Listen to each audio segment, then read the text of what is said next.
영국의 바이런이라고 하는 대학생이 캠브리지 대학에서 시험을 치르고 있었습니다. 그날 시험 문제는 이런 문제였습니다. 오늘 우리가 함께 읽은 이 본문 말씀, 물이 포도주가 된 이 말씀을 가지고 이 말씀에 들어있는 신학적인 의미가 무엇인지 논하시오. 이런 제목이었어요. 다른 학생들은 열심히 문제를 풀고 있었습니다. 그런데 교수님이 시험을 감독하다가 이렇게 딱 보니까 바이런은 그냥 몇 줄 적더니 시험 보는 내내 그냥 문제도 별로 안 보고 가만히 있는 거예요. 그래서 교수님이 바이런에게 갔습니다. 그리고 시험지를 딱 봤는데 이렇게 적혀 있었어요. 물이 그 창조주를 만나니 부끄러워 붉어졌더라. 여러분, 참 놀라운 이해와 표현이 아닙니까? 이 바이런은 나중에 유명한 영국의 시인이 되었습니다. 물이 창조주 예수님을 만나니 부끄러워 그 얼굴이 붉어졌더라. 너무 멋있는 표현 아닌가요? 여러분, 이 물이 포도주가 되는 이 표적은 예수님께서 공생애를 시작하면서 첫 번째로 행하셨던 기적입니다. 그만큼 이 표적의 기적에 중요한 의미가 있다라는 거예요. 여러분, 오늘 이 물이 포도주가 되는 기적의 핵심 키워드는 변화입니다. 변화. 성도 여러분, 여러분들은 신앙생활을 하고 교회를 다니면서 얼마나 변화되셨습니까? 물이 포도주가 되는 것처럼 여러분의 본질이 바뀌었습니까? 삶의 색깔이 바뀌고 맛이 달라졌습니까? 한번 생각해 보십시오. 물이 포도주가 되는 것처럼. 그런데 참 실망스럽게도 사람들은 잘 안 바뀝니다. 사람이. 신앙생활을 하는 우리도 예수를 믿고 기도도 많이 한다고 하는데 잘 변화가 안 돼요. 안 바뀌어요. 나 자신을 보면 알 수 있지 않나요? 이런 칼럼을 읽은 적이 있습니다. 대구에 목회하는 제가 아는 목사님인데요. 국민일보에 이런 칼럼을 썼어요. 조선시대 경기도 과천에서 실제 있었던 일입니다. 과천 현감이 능력을 인정받아 한양으로 전보 발령을 받아 떠나게 되었습니다. 그를 모시던 하인들이 사람들이 송덕비, 여러분 송덕비라는 말 우리 학생들 알겠어요? 송덕비? 우리 현감님이 잘했습니다 해서 칭찬해가지고 좋은 말을 써주려고 한 거예요. 이 송덕비를 하나 세워주려고 하는데 현감에게 물었습니다. 뭐라고 적을까요? 이 현감이 뭐라고 대답했냐면 나는 관심이 없으니 알아서 적으시오. 한양으로 떠나던 날 이 현감이 과천에서 서울로 딱 가려면요, 한양 가면 남태령을 넘어가야 되는데 거기에 송덕비가 세워졌다는 소식을 듣고 잠깐 들러서 송덕비 비문을 한번 보게 되었습니다. 그런데 재밌게 거기에 뭐라고 써 있었냐면 오늘 이 도둑놈을 보내노라 이렇게 써 있었대요. 현감은 이 비문을 읽고는 오히려 화를 내는 것이 아니라 큰 소리로 웃었답니다. 그리고 그 밑에 한 줄 더 추가하라고 했습니다. 내일은 다른 도둑이 올 것이다. 실제로 그 현감이 떠나고 새로운 현감이 왔는데 이전보다 훨씬 더 심하게 수탈하고 착취를 했습니다. 이 현감이 떠난 후에 비문에는 이런 글이 적혔습니다. 계속해서 도둑들만 오는구나. 몇 년 후에 어떤 사람이 다음과 같은 글을 써서 비문의 맨 마지막 줄을 맺었습니다. 이 세상엔 모두 도둑놈뿐이구나. 이 칼럼 맨 밑에 이런 말이 적혀 있습니다. 아직도 여전히 사람에게 희망을 걸고 있습니까? 유일한 희망은 오직 한 분 그리스도 예수뿐입니다. 주여 이제 내가 무엇을 바라리요? 나의 소망은 주께 있나이다. 사람이 이렇게 안 바뀐다는 거예요. 우리들은 죄인이고 완고한 존재들이라서 변화가 일어나기가 참으로 어렵습니다. 그래서 여러분, 사람을 의지하고 믿는다는 것은 어쩌면 부질없어 보이기도 합니다. 그러나 여러분, 우리가 완전히 실망하기는 아직 이릅니다. 오늘 본문 말씀에서 놀라운 변화의 가능성을 보여주고 계세요. 물도 포도주로 변할 수 있습니다. 불가능한 그런 일이 일어났습니다. 물에서 본질이 전혀 다른 포도주라고 하는 향기로운 존재로 바뀌어졌습니다.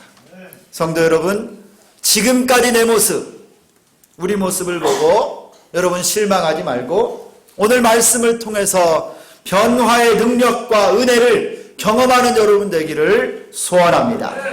그렇다면 여러분, 오늘 과연 이 물이 포도주가 되는 이 기적, 그 변화가 어떻게 일어날 수 있었을까요?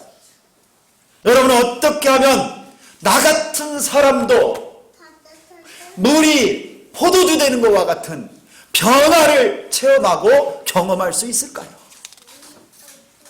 먼저는 여러분, 변화가 필요한 곳에 예수님이 계셔야 합니다. 변화가 일어나야 될 곳에 예수님이 함께 하셔야 됩니다. 갈릴리 가나에 혼인잔치가 열렸습니다.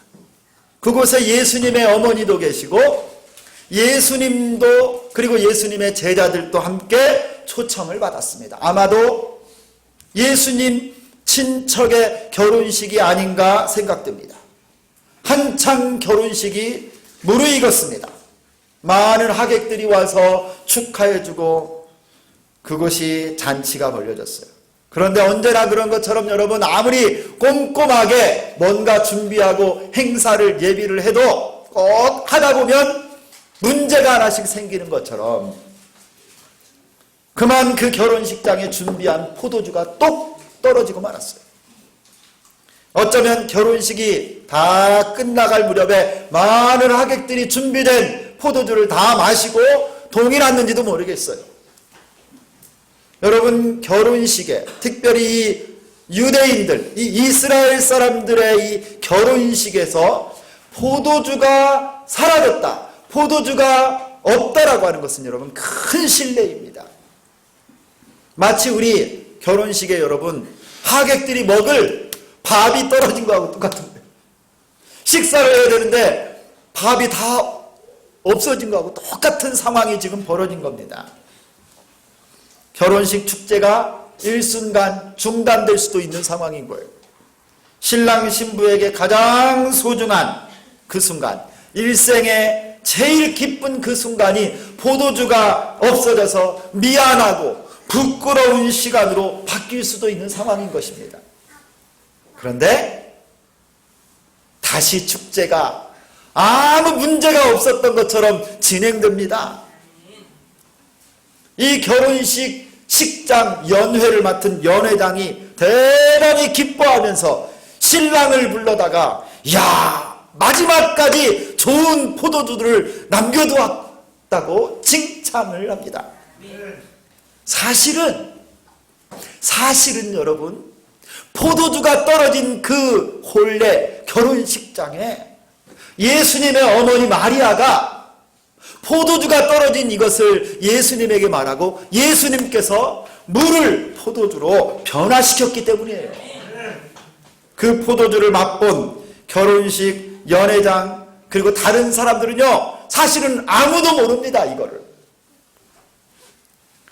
성도 여러분, 오늘 이 결혼식장에 만약에 예수님이 계시지 않았다면 이런 물이 포도주가 되는 기적은 일어나지 않았을 것입니다. 예수님께서 그 결혼식장에 계신 것이 바로 축복이었어요.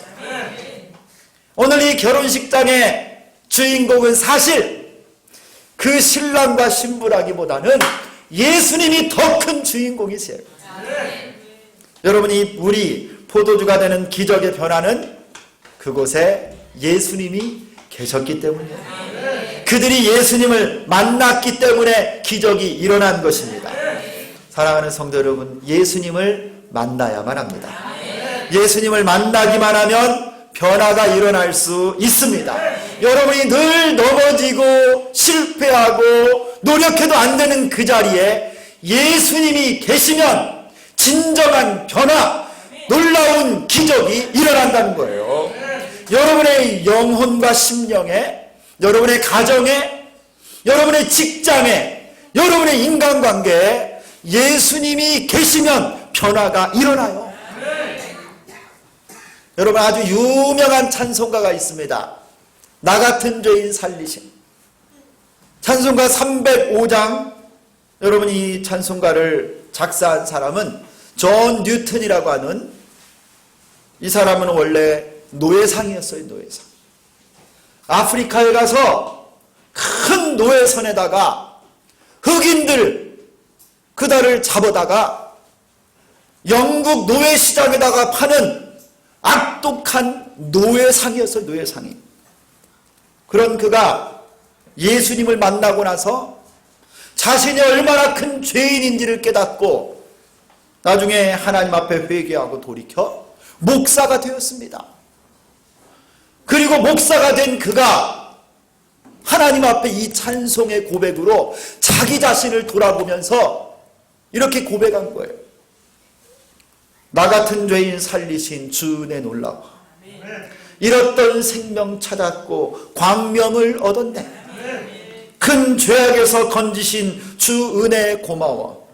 나 처음 믿은 그 시간 귀하고 귀하다. 이제껏 내가 산 것도 주님의 은혜라. 또 나를 장차 본향에 인도해 주시리. 거기서 우리 영원히 주의 은혜로 해처럼 밝게 살면서 주님 주 찬양하리라. 여러분, 그 노예 상인의 인생에 예수님이 오시니 그가 변하여 주의 종이 되었습니다. 어두운 죄악의 눈을 뜨고 광명을 찾게 되었어요. 죄인이 하나님의 아들이 되었습니다. 변화가 일어난 거예요. 기적이 일어난 거예요. 존 뉴턴의 심령에 예수님이 찾아오시니 그가 변화된 겁니다. 성도 여러분, 여러분의 삶에도 변화가 일어나기를 소망하십니까? 변화의 기적이 있기를 원하십니까? 여러분들 아멘 해보세요. 여러분, 오늘 예수님께서 이 결혼식장에 어떻게 그 자리에 계시게 되었어요? 2절에 이렇게 말씀합니다. 2절에 예수와 그 제자들도 혼례의 청함을 받았더니. 여러분, 예수님을 이 결혼식장에서 이 혼주가 예수님을 초청한 거예요. 초청. 여러분, 우리 예수님은 인격적인 분이세요. 너무나 신사적인 분이세요. 우리가 요청하지 않고 믿음으로 마음의 문을 열지 않으시면 우리 주님은 무례하게 우리를 막 흔들어 놓고 들어오지 않으세요.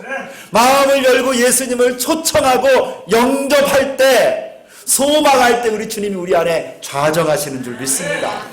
사랑하는 성도 여러분, 여러분의 인생에 예수님을 초청하십시오. 여러분의 심령에 예수님을 모셔드리기를 소망합니다. 여러분의 가정, 변화가 필요한 여러분의 가정에 예수님을 초청하세요. 우리 자녀들의 삶, 그들의 인생 가운데 예수님을 모실 수 있도록 여러분 기도하세요. 여러분의 직장, 여러분의 삶 가운데 예수님을 지금 초청하시기를 바랍니다. 그때 예수님이 여러분의 주인이 되시고 그곳에 주님이 계심으로 말미암아 놀라운 변화의 기적이 일어날 줄 믿습니다. 여러분, 두 번째로 이 물이 포도주가 되는 이 변화는요, 이 기적은 그 문제를 예수님께 가져왔기 때문에, 예수님께 맡겼기 때문에 물이 포도주가 되는 기적이 일어난 거예요. 여러분, 내 삶의 주권을 예수님께 이양하는 것입니다.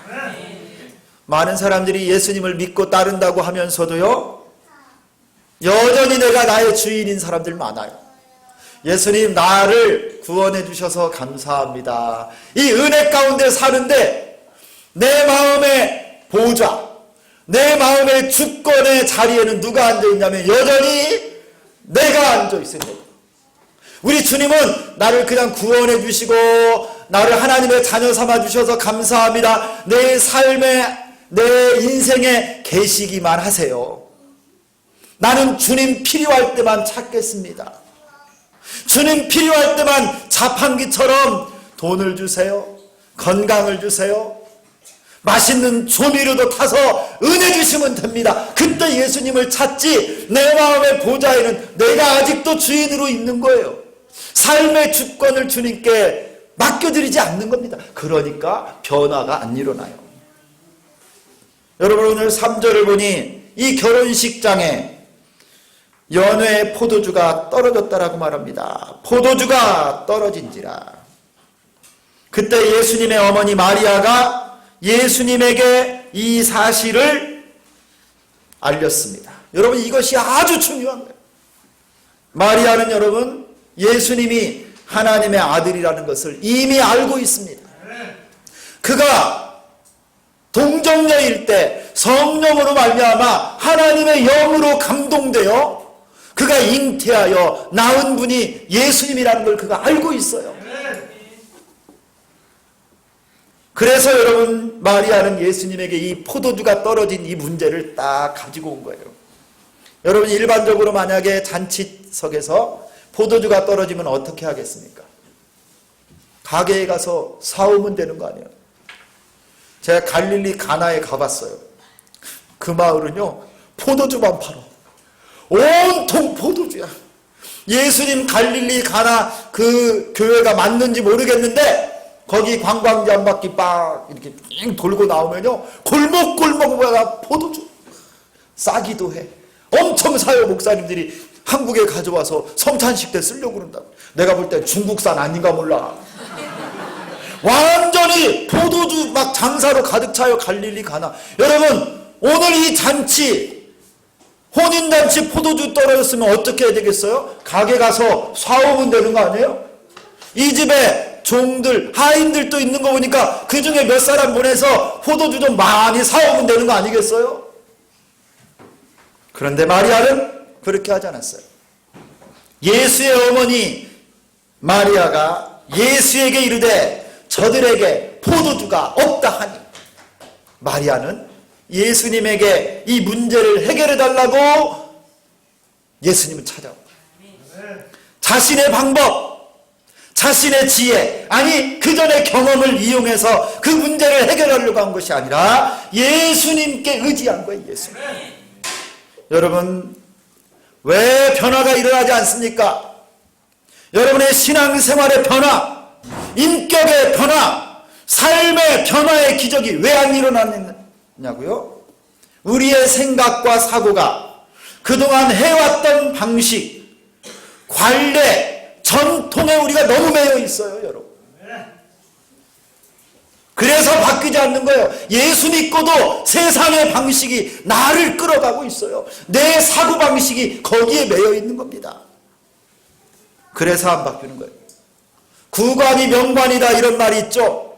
그래서 변화하고 개혁하는 것이 불편합니다. 힘들어요. 그러면 여러분, 변화가 일어날 수가 없는 거예요. 여러분, 꿀벌 이야기 하세요. 꿀벌.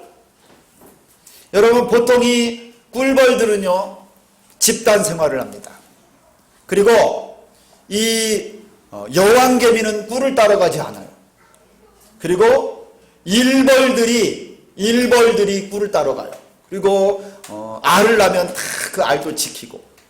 그런데 이 벌들이요, 집단 생활을 합니다. 굉장히 철저한 집단 생활을 하는데 꿀을 보통 어느 정도 거리에서 따느냐, 2km에서 4km 정도 되는 거리, 꿀통 주변에서 꽃밭 하나를 정해놓고요. 그 꿀을 따요. 대부분의 벌들이 그 정해진 꽃밭에 가서 향기로운 꿀들을 따오는데요. 꼭 그 중에는 또 말 안 듣는 벌들이 있어요. 몇몇 꿀들은요, 그 밭에 안 가요. 2km, 4km 그 정해진 그 범주 안에 있는 꽃밭에 가는 것이 아니라 자꾸 삐딱하게 딴 데를 갑니다. 막 날라서 더 멀리도 가고 딴 밭에도 가요. 그런데 여러분, 놀라운 것은요, 원래 정해졌던 그 꽃밭, 그 정해진 거리, 그 익숙했던 꽃밭에 날아다녔던 벌들만으로는요, 이 벌들이 살 수가 없다라는 거예요. 왜냐하면 조금 있으면 이 꽃밭의 꿀을 다 따먹고 어디로 갈 줄을 모르는 거예요. 그때 그 벌들에게 새로운 꽃밭이 있고 싱그러운 먹을 것이 있는 것을 알려주는 벌들이 누구냐면, 기존의 전통에 매이지 않았던 벌들, 멀리 날아가봤던 벌들, 새로운 방식으로 도전해봤던 이 벌들이요, 저기 가면 나무 밑에 또 싱그러운 꽃밭이 있다고, 거기 가면 아카시아도 있고 좋은 꽃도 있다고 알려줘서요, 이들이 여기로 날아가서 새로운 꽃밭으로 이사를 간답니다. 참 놀랍지 않아요? 관례에 매이지 않는 벌들, 전통과 습관에 매이지 않는 그 벌들의 도전이 새로운 변화와 발전을 이끌어가게 된다는 거예요. 마리아는 사람의 방식으로 문제를 해결하지 않았습니다. 창조주이신 예수님을 찾아왔습니다. 세상의 방식, 세상의 지혜가 아니라 참 진리이신 예수님께 이 문제를 의지하고 맡긴 거예요. 성경 속에는요, 이렇게 해서 변화와 기적을 경험한 사람으로 가득 차 있어요. 여러분, 회당장 야이로의 딸 열병으로 죽어가는데요, 야이로가 예수님을 찾아왔습니다. 병원 간 게 아니에요. 의사 찾아간 게 아니에요. 예수님을 찾아왔는데 예수님께 살려달라고 청원했어요. 예수님께 맡긴 겁니다. 12의 혈루증으로 앓던 여인, 피가 한번 흘러나오면 멈추지 않는 이 혈루병 걸린 여인이 수많은 의사들을 다 찾아가 보고 있는 재산 다 쓰고 고생 많이 했다고 했는데, 많은 사람들이 길에서 걸어가는 예수님을 보려고 몰려든 그곳에 이 혈루병 걸린 여인이요, 비집고 들어와서 예수님의 옷자락을 만졌어요. 내가 예수님 옷자락이라도 만지면 예수님이 나를 치료해 줄 거라는 생각으로. 여러분이 히스기야 아십니까? 구약의 유다의 왕 히스기야가 죽을 병에 걸렸어요. 이사야 선지자가 당신은 죽을 거라고요, 하나님 말씀을 전했을 때 이 히스기야가요, 그때 포기하고 실망하고 낙심한 것이 아닙니다. 세상과 단절하고 벽을 바라보고 그의 얼굴을 벽을 향하여서 하나님 앞에 통곡하며 살려달라고 기도했어요. 여러분, 이건 세상의 방법이 아니에요. 전통의 방법이 아니에요. 지금까지 살아왔던 관례와 습관이 아닙니다. 여러분, 어떻게 됐습니까? 야이로의 딸은 살아났습니다. 12의 혈루병 앓던 여인은 고침받았습니다. 죽을 병 걸렸던 히스기야는 살아났습니다. 할렐루야! 성도 여러분, 우리 인생의 문제, 삶의 문제, 빈곤과 절망, 아니 여러분, 믿음이 변화되지 않는 이 모든 문제, 전문가에게 맡겨야 돼. 전문가는 창조주이신 예수 그리스도이십니다. 예수님께 가지고 나오면 됩니다. 여러분, 예수님께 맡기십시오. 교회도, 주비전교회도, 목회도 전문가이신 예수님께 맡기면 돼요. 여러분, 전통, 관례, 이전 방식이라고 그거 우겨서 될 일이 아니에요. 오직 하나님, 오직 예수님께 의지하고 맡기면 되는 줄 믿습니다. 내 힘과 내 노력, 내 지식 의지한다고 해결될 일이 아니에요. 여러분, 물을 포도주로 바꿀 수 있습니까?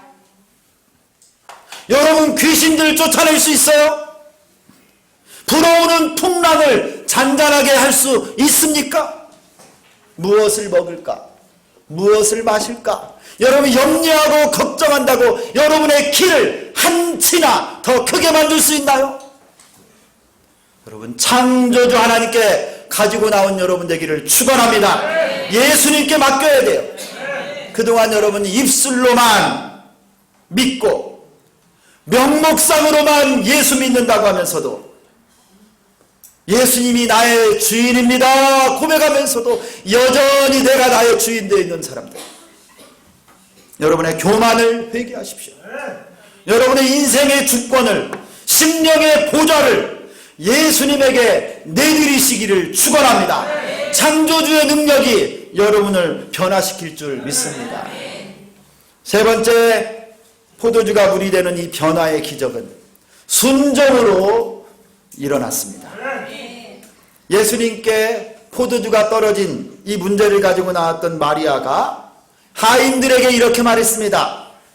여러분 5절 말씀을 한번 같이 읽을까요? 오늘 본문의 5절입니다. 다 같이 읽습니다. 시작.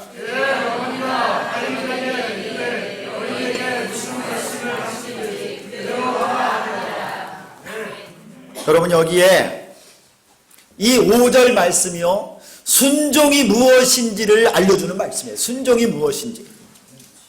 무슨 말씀을 하시든지 그대로 하라. 여러분 이게 순종입니다. 이게 순종. 한번 따라서 하겠습니다. 다 같이 따라서 하는 거예요. 우리 학생들 다 따라서 하는 겁니다. 무슨 말씀이든지 그대로 하라. 다시 이쪽 분단이 잘 안 들려요. 이쪽 분단. 자, 무슨 말씀이든지 그대로 하라. 여러분 이게 순종이에요. 순종. 하인들이 정말 그렇게 했습니까? 예수님이 하인들에게 분부했습니다. 그 집에 있는 돌 항아리 6개가 있는데 그곳에 그 항아리에 물을 가득 채워라. 여러분 이 항아리가요 한 개마다 2-3통 드는 이 항아리인데요, 굉장히 큰 항아리예요. 20갤론 30갤론 정도 들어가는 큰 항아리인데요, 몇 개가 있다고요? 6개가 있는 거예요. 하인들에게 명했습니다. 저 항아리에 물을 채워라. 아마 그날 하객들이 들어가면서 손을 다 씻었던 그 정결하게 하는 항아리였을 겁니다. 다 비워진 그 항아리에 이 종들에게 다 채우라는 거 6개. 굉장히 힘든 일이었을 거예요. 이 하인들이요 예수님 말씀 다 들었어요. 예수님이 또 말씀합니다. 그러면 이제 채웠으면 그 항아리에서 물을 떠다가 이 결혼식 연회를 주관하는 연회장에게 갖다 줘라. 하인들이 그대로 갖다 줬어요. 여러분 다 함께 우리 9절을 또 읽겠습니다. 어떤 일들이 벌어졌는지 9절입니다. 시작. 연회장은 물로 된 포도주를 맛보고도 어디서 났는지 알지 못하되 물떠온 하인들은 알더라. 연회장이 신랑을 불러. 할렐루야. 하인들은요 예수님께서 시키신 말씀 그대로 행했을 뿐입니다. 그런데 물이 포도주로 바뀌었어요.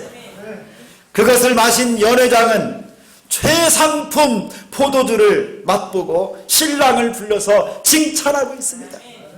여러분 한번 생각해 보십시오. 여러분 생각에 이 물이 언제 포도주로 바뀌었을까요? 오늘 이 말씀 가운데 한번 생각해 보세요. 이 물이 언제 포도주로 바뀌었을까요? 하인들이 물을 길어다가 항아리에 부을 때 바뀌었을까요?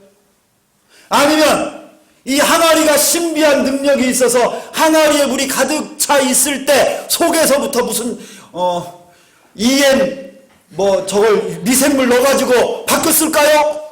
그게 아닌 것 같아요. 아니면 여러분 이 하인들이 항아리에서 물을 떠다가 연회장에게 갖다 줄 때 막 바뀌었을까요?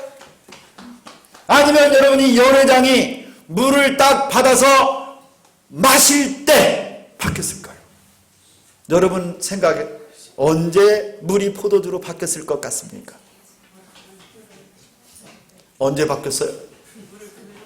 물을 부을 때 막 하인들이 떠다가 막 바게스에서 그냥 막 부을 때 막 바뀌었어요. 제가 가만히 묵상을 해봤어요. 혹시 여기 좀 왕년에 술 좀 드셔봤던 분들 언제 그냥 술처럼 술술 넘어가요? 뭐 별로 안 마셔본 것처럼 다 시치미를 떼고 계시고, 제가 생각해봤어요. 묵상을 해봤는데 여러분, 하인들이 떠올 때도 물이었어요. 항아리 속에 있을 때도 물이었어요. 그리고 하인들이 떠서 가지고 갈 때도 물이었을 거예요. 아마 만약에 포도주란 거 알았으면 뭐 그냥 명령 없이도 갖다 줬을 거예요. 그런데 언제 이 물이 포도주로 바뀌었을까? 연회장이 받아서 마실 때 그 순간에 바뀌지 않았을까? 여러분, 이 하인들이요, 종들이 순종을 어디까지 했느냐면 순종의 가장 마지막 끝자락에서 물이 포도주로 바뀐 거예요. 사랑하는 성도 여러분, 하나님 앞에 믿음으로 순종하는 여러분 되기를 소망합니다. 하인들이 예수님 말씀에 온전히 순종함으로 예수님의 기적의 능력의 동역자가 되고 참여자들이 되었습니다. 예수님 말씀에 순종하면 기적이 일어납니다. 변화가 일어납니다. 모든 사람이 몰라도 하인들은 알잖아요. 순종하면 되는구나. 물이 포도주가 될 수 있구나. 사랑하는 성도 여러분, 여러분도 순종함으로 예수님의 변화와 능력을 체험할 수 있기를 축원합니다. 성경은 순종의 역사예요. 순종의 역사. 성전 미문에 앉은 안진뱅이에게 일어나 걸으라 했을 때 그가 일어나 걸었어요. 순종함으로 걸은 거예요. 물 위로 걸어오라 베드로에게 명령했을 때 베드로가 그 말씀 믿습니다. 가만히 있으면 물 위를 못 걷는 거예요. 발을 내딛었을 때 걸은 거예요. 순종했을 때 걸은 거예요. 홍해도 갈라진 것, 요단강이 갈라진 것, 다 오늘 5절 말씀대로 무슨 말씀을 하시던지 그대로 했을 때 이 놀라운 기적이 일어난 줄 믿습니다. 사랑하는 성도 여러분, 30% 순종하면 30% 기적을 보고 50% 순종하면 50% 기적을 맛보고 100% 순종하면 100% 기적을 맛보는 줄 믿습니다. 우리 인생 예수님께서 함께 하시고 예수님께 맡기고 예수님께 순종하면 기적을 체험할 것입니다. 여러분 삶 가운데 하나님의 영광이 드러날 줄 믿습니다. 예수님을 초청하십시오. 포도주가 떨어졌습니까? 외롭고 가난하고 낙심하고 있습니까? 여러분의 인생의 전성기 축제가 끝난 것 같습니까? 예수님을 영접하십시오. 그리고 여러분의 인생의 핸들을 예수님께 맡기십시오. 우리 주님이 여러분의 인생을 이끌어 가실 줄 믿습니다. 그러면 여러분의 인생의 방향판을 예수님께 맡기면 여러분을 예수님이 기적의 길로 능력의 고속도로로 달리게 해주실 줄 믿습니다. 지금 즉시 순종하십시오. 주님 말씀대로 그대로 움직이면 됩니다. 지금까지 회개하지 않은 죄악을 회개하시고 예수님께 돌이키는 여러분 되기를 소망합니다. 아직까지 포기하지 못한 죄악들, 여러분의 자존심 모두 내려놓고 예수님을 의지하시기 바랍니다. 주님 사역에 전적으로 헌신하십시오. 몸을 드리고 마음을 드리고 물질을 드리고 사랑을 드리기를 소망합니다. 여러분 순종해 보세요. 기도의 시간을 더 늘리시기를 바랍니다. 하나님의 것을 도둑질하지 말고 하나님께로 드리십시오. 인생의 주권을 온전히 예수께 맡기면 평범한 맹물 같은 내 인생이 향기로운 포도주가 되고 하나님의 영광을 드러내는 신령한 기적의 생수가 될 것입니다. 변화는 지금 시작될 수 있습니다. 기도하겠습니다. 살아계신 하나님 아버지, 고맙고 감사합니다. 오늘 물이 포도주가 되는 이 기적을 보며 우리도 주님 앞에 변화되어지기를 소망합니다. 내가 변화되기를 원하고 우리 가정이 변화되기를 원하고 자녀들과 학교와 직장과 내 인생이 변화되기를 원합니다. 맛이 없고 맹물 같은 내 삶에 포도주와 같은 극상품 포도주와 같은 향기를 바라고 생명의 능력이 나타나는 기적의 생수가 되게 하여 주옵소서. 예수님 나를 다스려 주옵소서. 주께 의탁합니다. 순종으로 주께 나아가는 우리 모두가 되게 하여 주옵소서. 예수 그리스도의 이름으로 기도드리옵나이다. 아멘.